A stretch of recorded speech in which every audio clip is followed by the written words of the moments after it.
What's the meaning of buccaneer?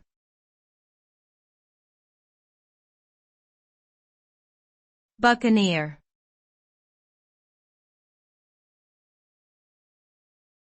Buccaneer.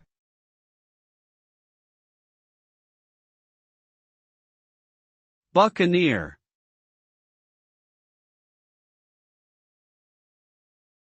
Buccaneer.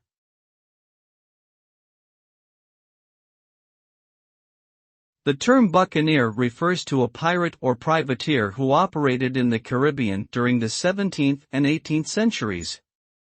These individuals were known for their use of small, fast ships and their willingness to engage in aggressive acts of robbery and piracy against Spanish and other European ships in the region. Many buccaneers had a reputation for being both ruthless and cunning, with some becoming infamous figures in history.